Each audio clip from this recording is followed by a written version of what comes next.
During his Africa tour, iShowSpeed spent one day in Senegal and one day in Nigeria, specifically in Lagos.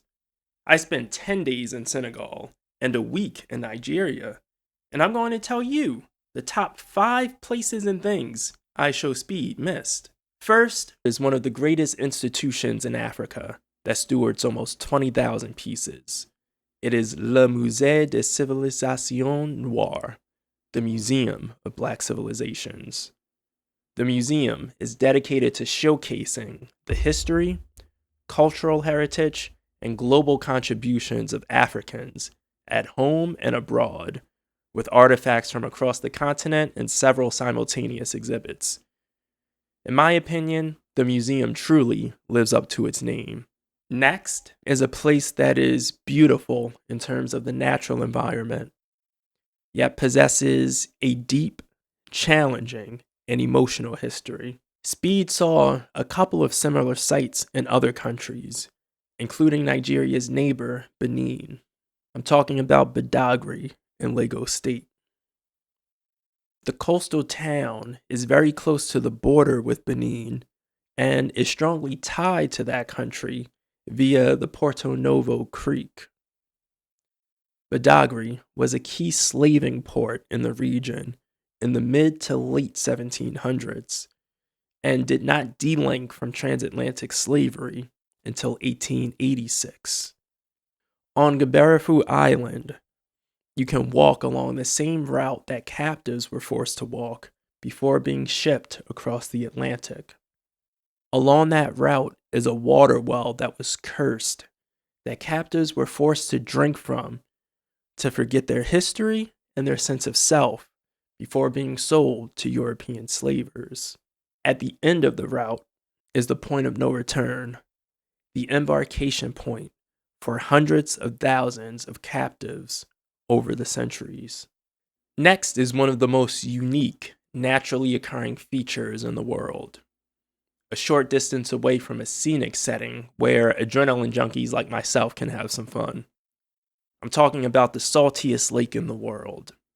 So salty that it is said you can swim in it and never go under.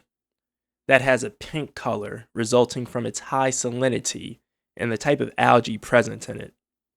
It is known as Lac Rose, Pink Lake in English, or Lake Retba. Very close nearby is the Atlantic Ocean shoreline, where I had the privilege of going ATV riding.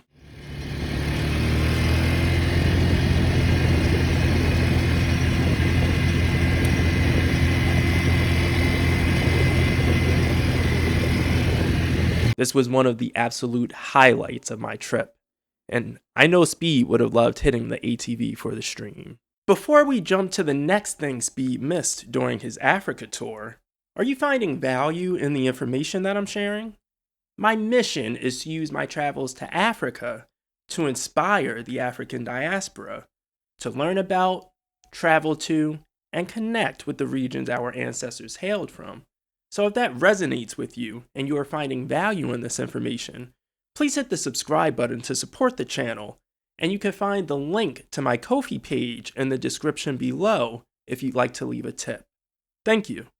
Fourth, I want to put Senegal in the conversation for something that other countries, like Ethiopia, Colombia, and China, are famous for. Speed may have tried one or both off stream, but if he didn't, he missed some underappreciated, top-tier beverages. Senegal has some of the best tea and coffee in the entire world. They have a tea there called Ataya, which is a sweet green tea.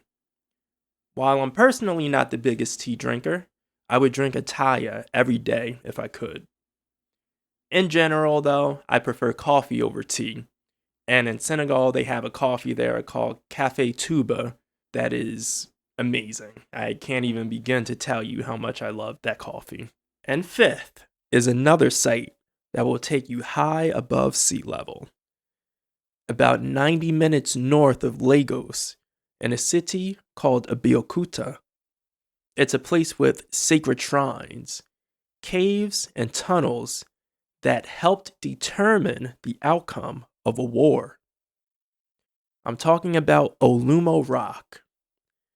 The Egba people, a subgroup of the Yoruba, used the mountain's caves and tunnels in the 1800s to evade enemies advancing on their territory and to monitor their movements from the 137-meter high rock. When you visit, you can either take an elevator to the top or you can ascend the granite structure in more or less the same fashion as the Egba warriors of yesteryear. I opted for the latter, and it was absolutely a challenging hike to the top. Once you reach the top, you get a very humbling view of the surrounding city as far as the eye can see.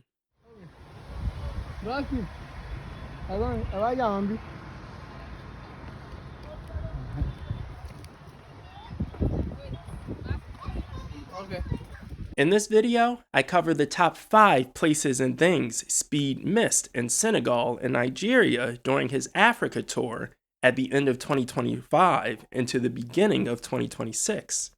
I visited Senegal in spring 2022 and Nigeria in December 2023 during Dedi December. Those were my first 2 trips to the continent. I will be releasing full retrospective videos on my trips, going into much more detail on all of these places and things, plus more.